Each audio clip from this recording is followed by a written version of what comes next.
about an hour ago, Carlene, giving us the latest information on that deadly stabbing in Pineville involving a 5-year-old, his father charged. Also, yesterday we covered a press conference in Aiken County regarding 4-year-old Javea Harris.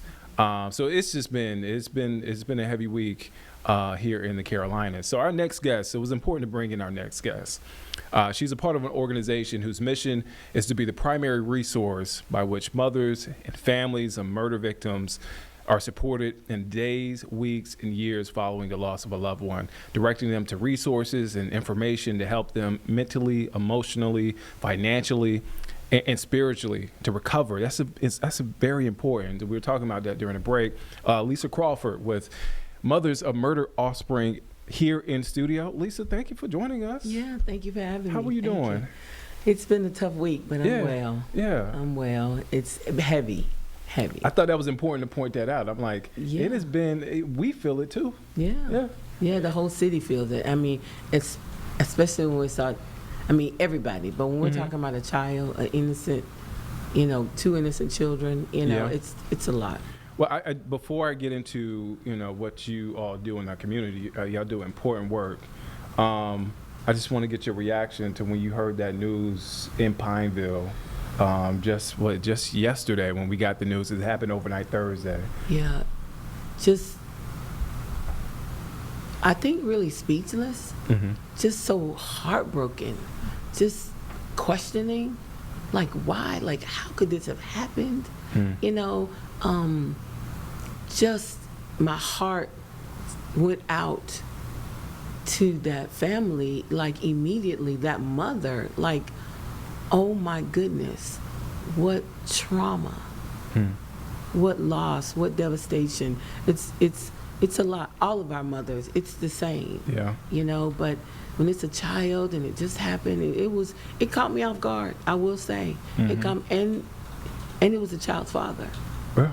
It was heartbreaking. I had to, if I'm being transparent, I had to, being in the newsroom, we get a lot of that information. I said, I can't look at this stuff. I can't. Right. Yeah, because it's one of those things. It's just like, man, this is a lot. This is a lot. If I can be real and transparent, this is a lot. This is your work. This is your life. Let's start here. Can you talk about Mothers of Murdered Offspring, what you do as an organization? Because people hear about the organization, but maybe they don't necessarily connect the dots on it. Yeah, well, we've been around for 33 years, and the mission of the organization is really to support families and to try to keep this from continuing to happen. But really to be there for families. So often they just have, it's such a traumatic moment that they don't know where to turn, that they have no idea what to do and who's going to be there for them and how to process through all that they're going through. And all of our families have been there. Everyone that is a part of Mothers of Murdered Offspring in one way or another have been there, whether as an advocate or as a survivor.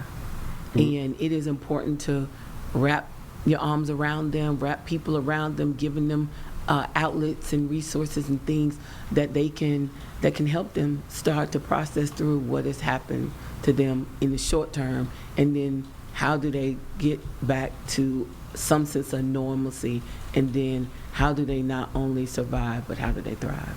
It is. You say normalcy. Is that a thing? Can that happen? Yeah. You do find, families do find a way to smile again and laugh again and go on vacation and make plans, and they do. Okay. They do. It's never going to be the same. Yeah. Because there's always someone missing. There's always a heart pull that someone's missing. But over time and love and therapy and connection and strength and will, people do find what we call a new normal. I know we talked about it before the interview. primarily work with CMPD. It's happened in Pineville. Any plans to reach out to that Absolutely. family? Okay. Yeah, absolutely. Yeah, we have a partnership with CMPD, so we get that information, right out the gate from them. We don't have that with Pineville, but we're definitely going to reach out through the help of CMPD to reach out to Pineville police to see if we can be of service to this family. How did you get involved with Mothers of Murdered Offspring? How did you, and why?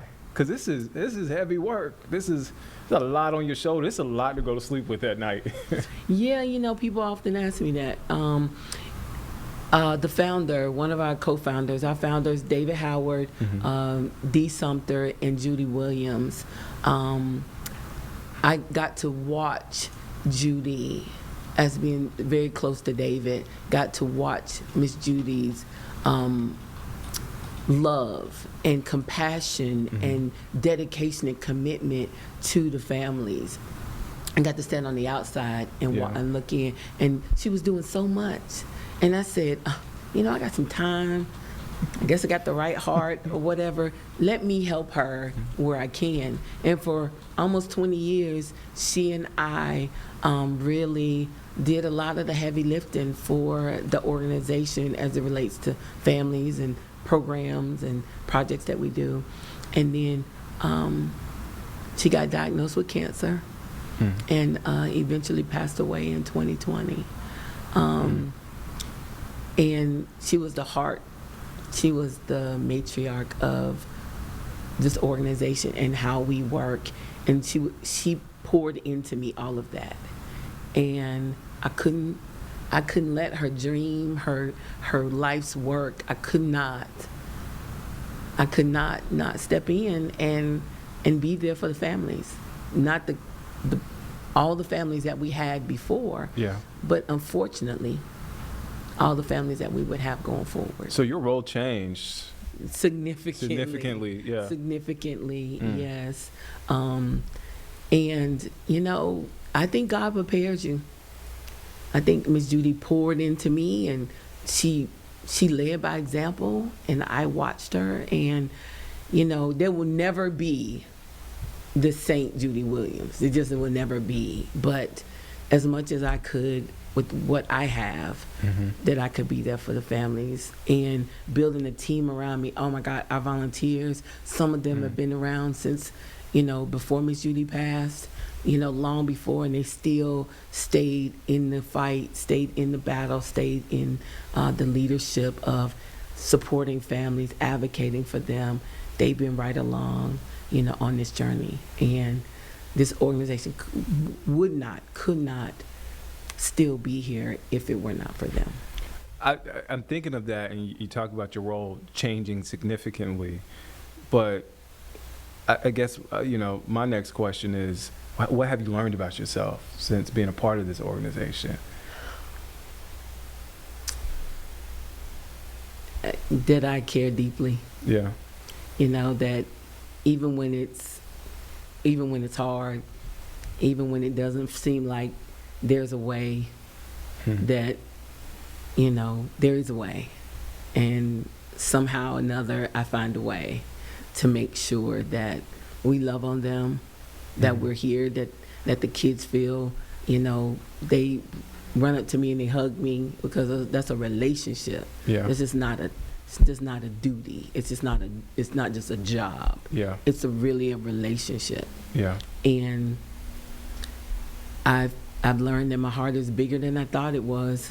It could handle more. My shoulders are stronger than I thought they were, to be able to, because it's a lot. It's a lot. And people, and it's, for every family, it's their first day. Yeah. It's their second day. It's the third day of a tragedy.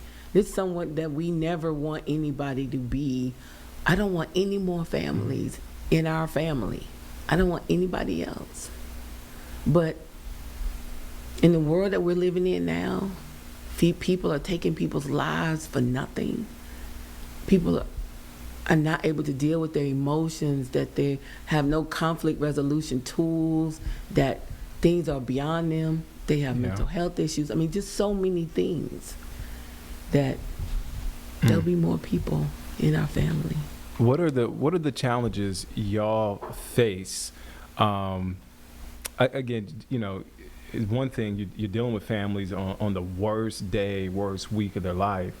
But what are some of the challenges y'all face that we don't see it as the media or as the public? Right. What are some of those challenges? As an organization, Yeah. I mean, we suffer the same things that, all small nonprofits, Yeah. suffer. Funding is always Yeah. a thing, being able to do the things and provide the resources. We're having back to school event. We got to find all the things. We got to do all the things to make sure we start our kids off right for the school year. I mean, we have support meetings. We beg, and we have such amazing professional therapists that give of their time.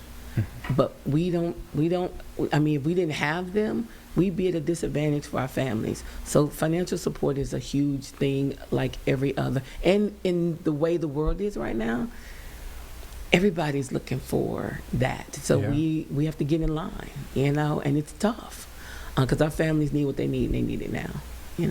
But I mean, we need the simple things. I mean, we always need volunteers. Yeah. You have a small group of mighty people doing a heavy load, lifting a heavy load. And and Mecklenburg County is a big county. And it is, and this happens a lot, unfortunately. And our small, committed, dedicated team, they carry a lot. And if we all gave a little bit, then none of us would have to carry a lot. Yeah. And right now, this organization, the volunteers especially, they're carrying a lot. And sometimes it could be if somebody would just call us and say, hey, what can I do? Yeah. And we give them something to do. And it wouldn't necessarily, I mean, some of it would be financial. Yes, we would appreciate that. Sometimes it would just be showing up at an event and helping us set up, helping us break down. That goes a long way. Helping us putting stuff back in storage. We don't have an office. We don't have space. Oh my God, space.